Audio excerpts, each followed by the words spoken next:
Dark Nights with Poe and Munro.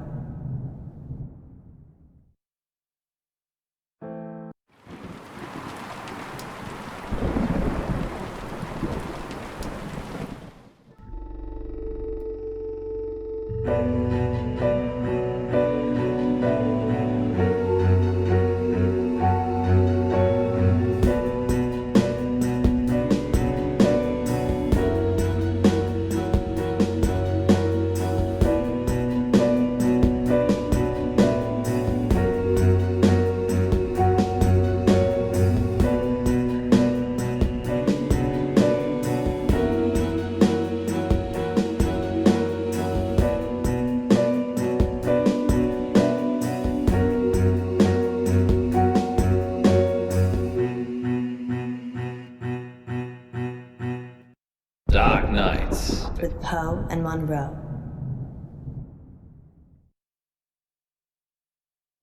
Maybe we should have a safe word. If you're worried, I'm worried I won't like it. then we should definitely have one. What do you think, Miss Baratsky? It's Madame. I'm sorry, Madame Baratsky. You must feel relaxed. So if a safe word would help, then yes. What should it be?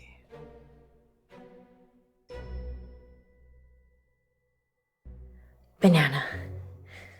Banana it is. Okay, banana, banana, banana.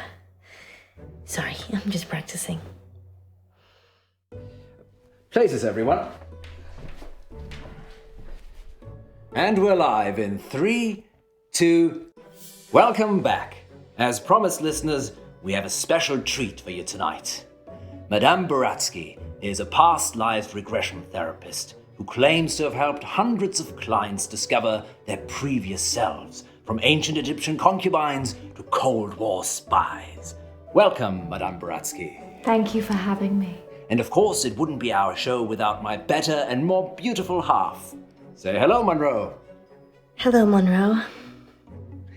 Munro has bravely volunteered to be put to sleep by Madame Baratsky this evening. You make it sound like euthanasia.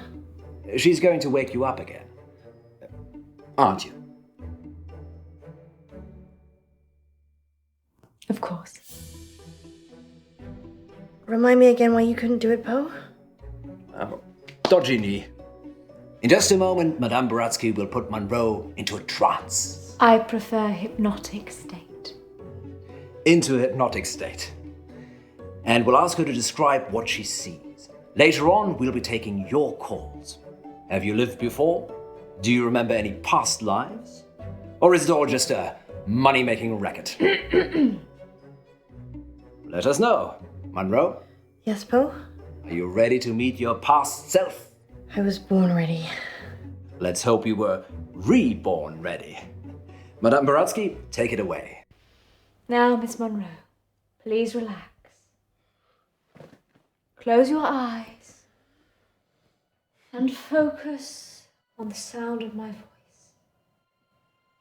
Listen to nothing else but my voice.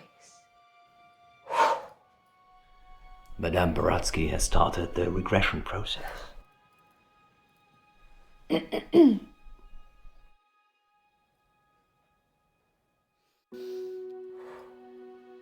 Focus on your arms. Feel how heavy they are.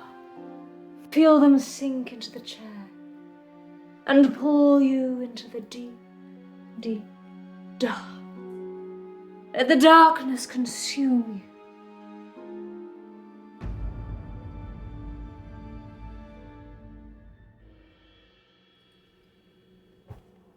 Good. She is fully relaxed and suggestible. Now you have crossed into a life you have lived before. Do you remember who you are? Yes. Munro says she can remember a previous life. Shh.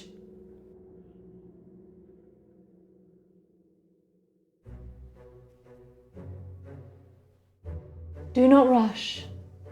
Let the world come to you. Let it reveal itself to you.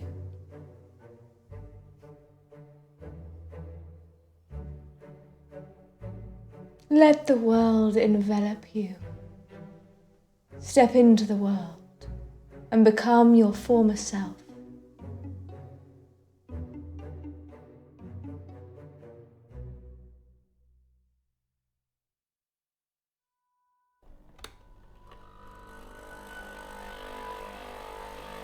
Now tell me what you see.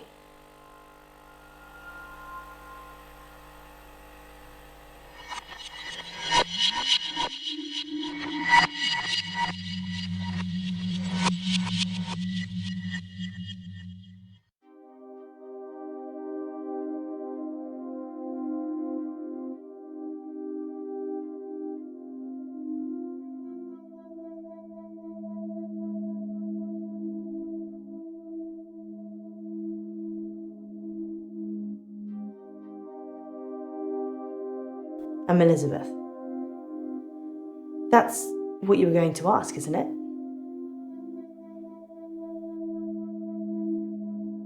Being right. It's a gift and a burden. Where's Dr. Decker? He's gone sailing. Weird. I've been coming here for months, and I don't really know anything about him. What did he tell you about me?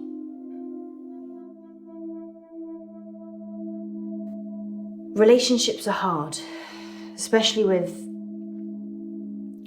my condition. Let's play a game, Doctor.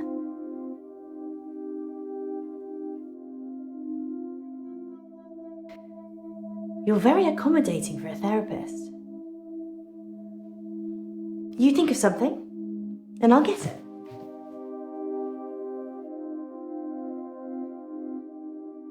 You're thinking about waves, like the ocean.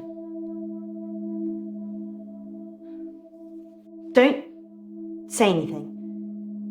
I mean, you haven't said anything since you arrived. Do you believe me now? That I can read your mind? Don't say anything then. I'll keep doing my thing.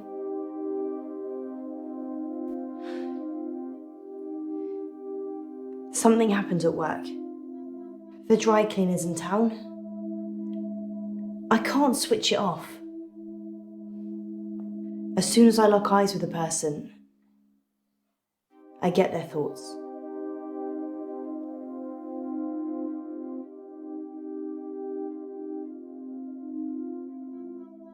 I'd like to be a brain surgeon, but I didn't apply myself enough. I am pretty nimble with an iron, though.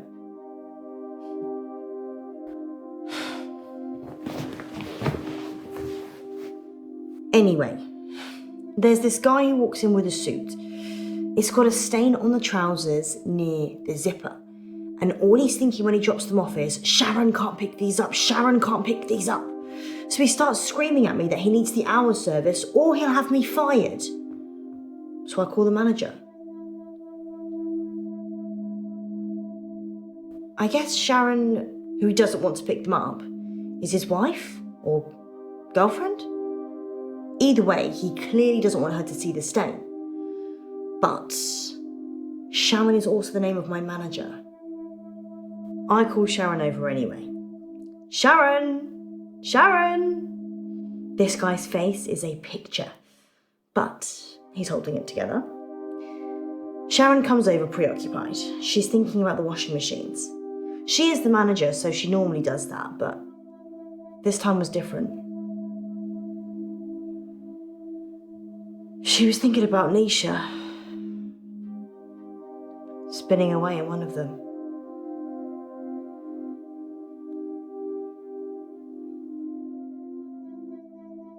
Nisha? She's a part-timer, waiting to start uni. Sweet looking, but salty. Anyway, the store manager hears shouting and comes over. The customer, let's call him Ed, Says that we shouldn't be advertising something we can't deliver. Says he's a lawyer and he'll sue us. The store manager, whose name I intentionally forget, says he'll sort it out. Sharon, in the meantime, has gone ashen. I lock onto Sharon's eyes, and I see it again. Nisha, spinning away in a machine. At this point, I'm guessing Sharon has a fantasy about killing her. Ed finally gives in, throws his suit at me, and leaves. The manager looks at me and says, "Can you work your magic hands over his trousers?" He's thinking of me topless, in a hot tub, but with way bigger breasts. And some other things I'd rather not remember. Knowing people's thoughts eats your soul.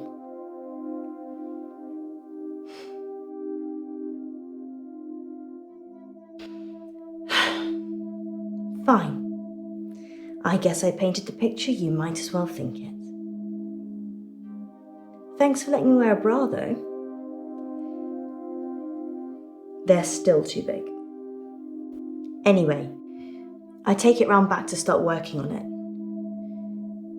And that's when I see her. Nisha. Like a ragdoll in a hurricane. Just spinning inside this big machine.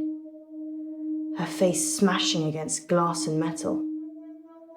Blood pouring out of every opening. She's a mess.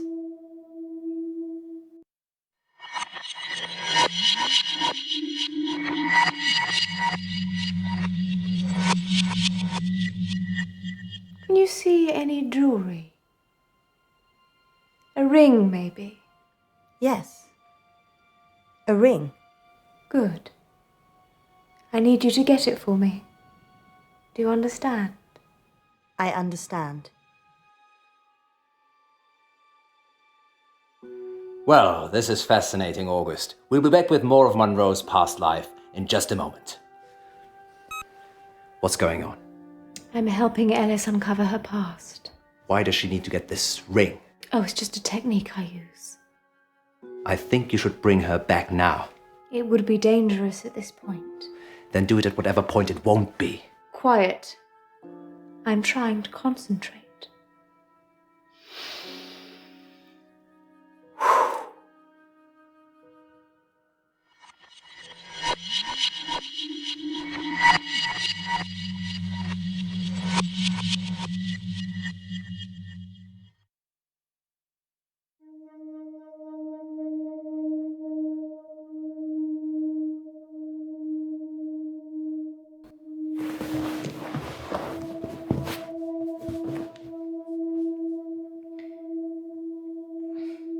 They closed down the store for a while so the real cleaners could come in. They got rid of all the blood. It wasn't just blood. Her skull had split open and was grating against the metal drum. Some of her teeth. Sorry, Doctor. What did you want to know?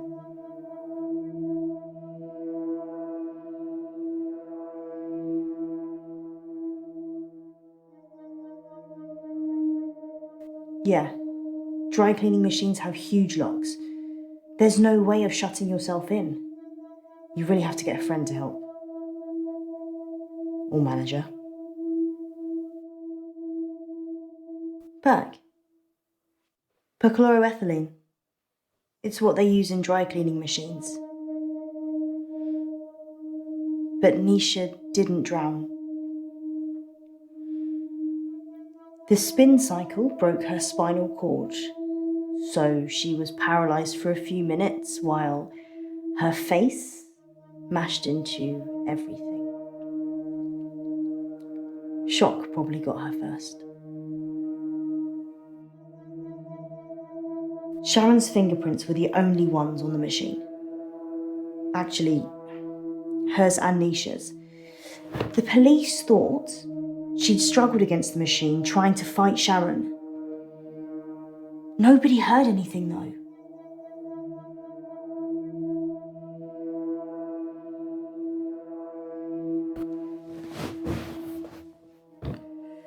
Sharon's in a psychiatric hospital now.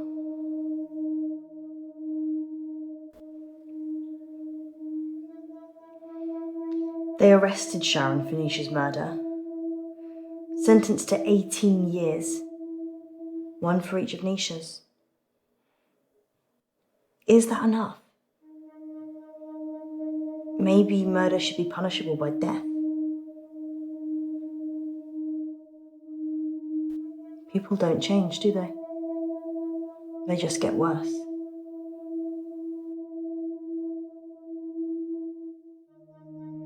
Sharon's fingerprints were all over the machines. And her husband was having sex with Nisha. That's all the jury needed. Nobody saw her do it though. She just didn't have a good enough lawyer. People with money get away with murder all the time though. Don't they? Is there anything rich people can't buy?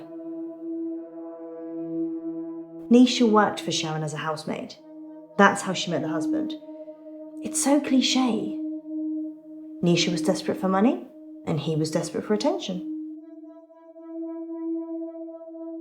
I never told anyone this, but Nisha charged Sharon's husband for sex. I mean, she said she would have done it anyway, but since there was a chance of getting paid,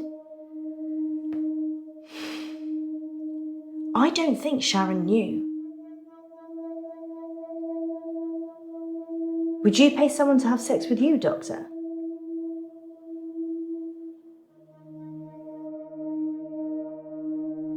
I'm not offering. I just like throwing out the occasional risque question and then reading people's minds. You get the truth that way. I watched the trial from the gallery. Not many people made eye contact with me, but Sharon did. She wanted to die. Really die. I don't think she killed Nisha. Nisha was good at cleaning, what can I say? Often I'd go to the back of the machines to hoover the lint trays out, and Nisha was there with Jared, hoovering away already. Sharon's defense. She said Jared killed Nisha. The Umbrella Man. Jared's the Umbrella Man. It's a nickname. We were on a works do and it started raining, and then Jared pulls out this tiny umbrella out of nowhere and then gets handsy with any girl stupid enough to duck under it. Hence, Umbrella Man. I did see Sharon once after the trial. She didn't talk. But in her head, all I could see was Nisha going round and round. Her mind was literally stuck like a broken record. Nisha kissed me once, so I slapped her. We were in the machine room. She said she'd got something in her eye and would I take a look? So I did. Her irises were lovely and big, dilated. And while I was looking, she just kissed me. But her mind, it was beautiful, shimmering. And then when she kissed me, it all fell away. All that was left was shame, fear, repulsion. So I slapped her.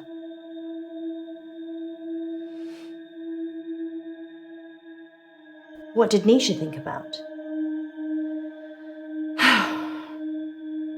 Nisha thought about Jared a lot. She hated him, but she also wanted to sleep with him at the same time. It's pretty common. I'm sure there's an interesting scientific term for it. You think Nisha loved him? I've read a lot of minds. I'm still not sure what love looks like. Nisha was asking for it, wasn't she? I mean, if your partner's cheating on you, you murder their fling, right? Exactly. She'd have killed her husband for sure. Why start with Nisha? It doesn't make any sense.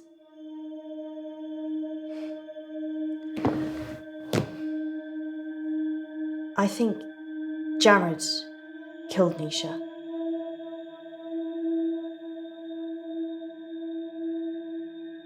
I told you about the umbrella man.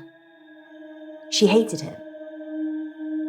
But in a lady doth protest too much kind of way. Maybe he killed her. I saw Nisha's body in the machine. Her eyes were still open, crying blood. But I looked into them and there was peace. Nothing else. Just peace.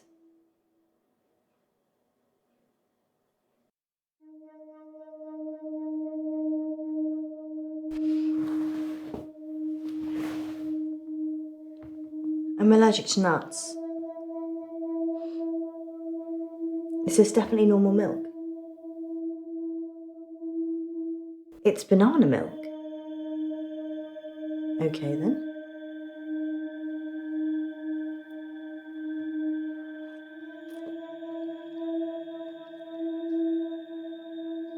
Banana. Banana. Munro, you're back. Banana. Banana. What's wrong with her? She's stuck between two lives. Munro. Munro. Munro, listen to my voice. You can rest now.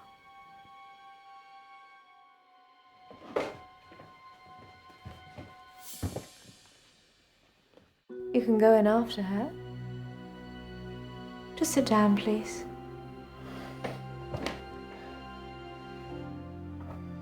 How can I go in after her? I'd have to get in her brain. I'm very good at what I do.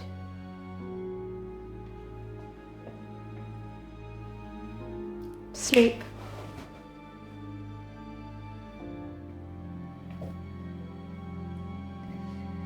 There's a good boy.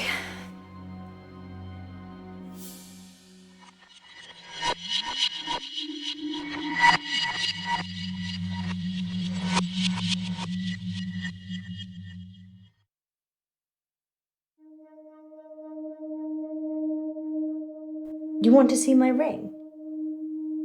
What? I don't remember wearing one. Shall I take it off?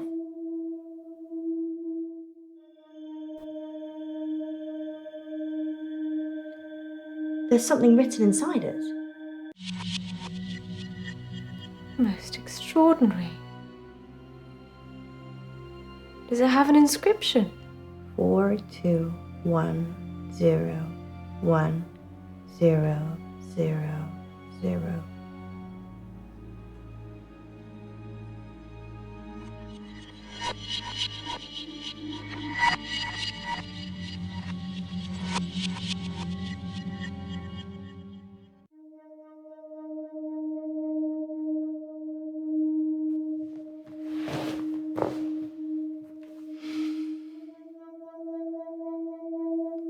Jared, the umbrella man.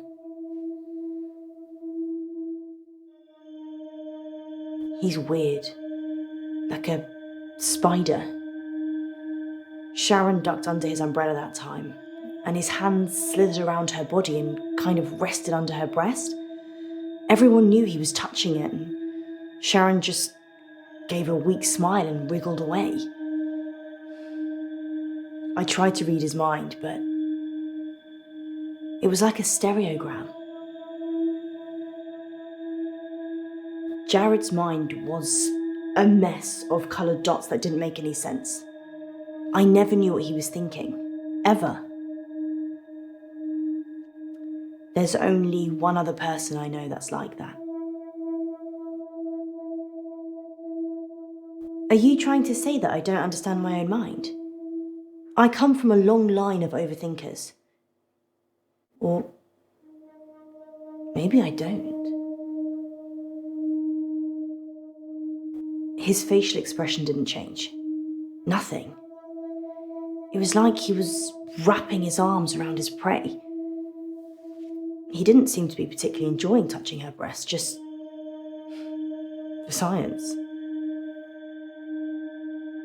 Jared quit after the murder. Well, so did I, to be fair. Well, I've kind of quit everything now.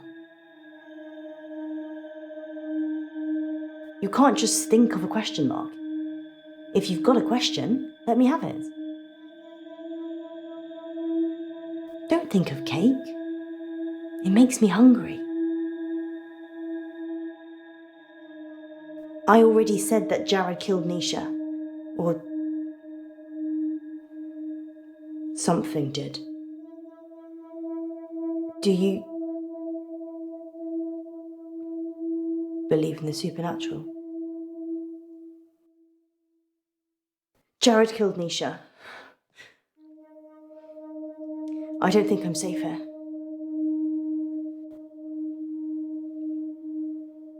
I saw it happen, but I couldn't tell the police.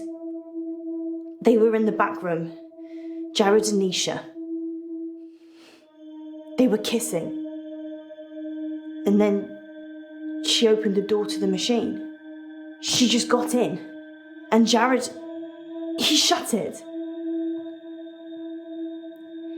He didn't have fingers, he had... I can't.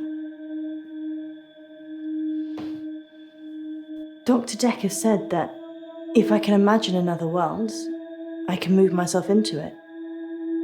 Just dream myself away. Become someone else. Someone people love. Someone beautiful. Someone who isn't me. What do you think, Doctor? Can I just dream myself away?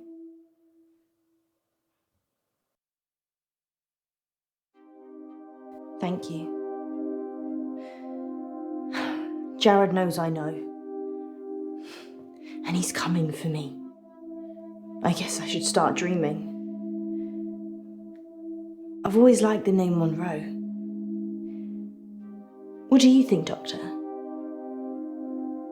Would I make a good Munro?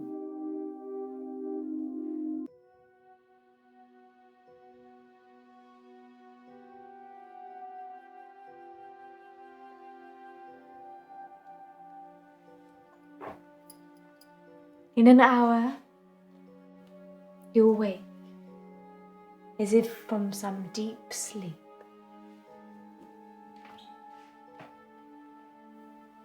And I'll be gone.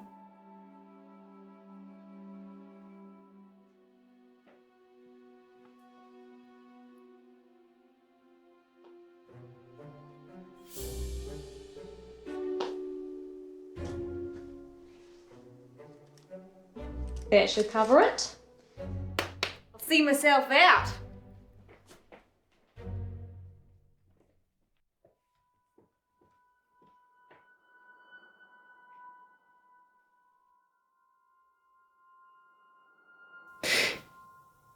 Dr. Decker. On that note, here's a message from our sponsor that you're sure to enjoy. The police are looking for Miss Buratsky.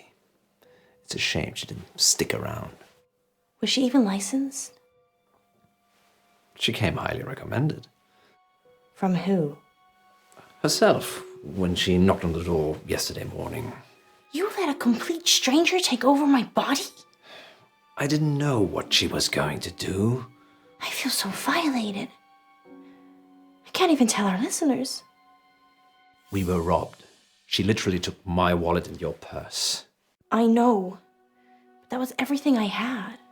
And that wasn't all she took. What else is gone? My adoption papers. What? My adoption papers are missing.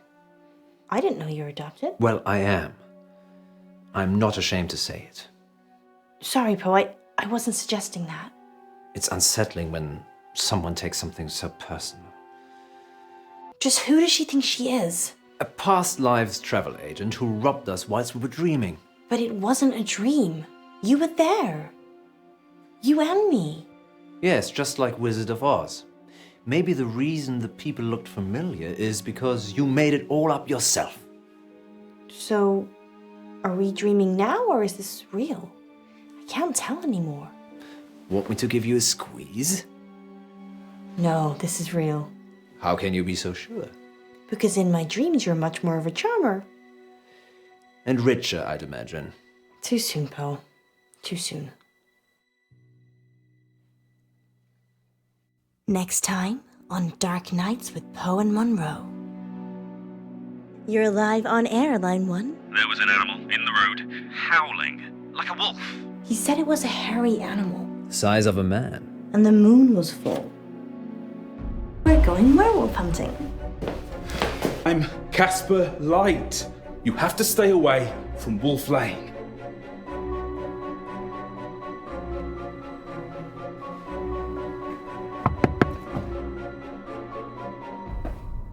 I'm sorry. You have no idea what's at stake. Dark Nights. With Poe and Munro.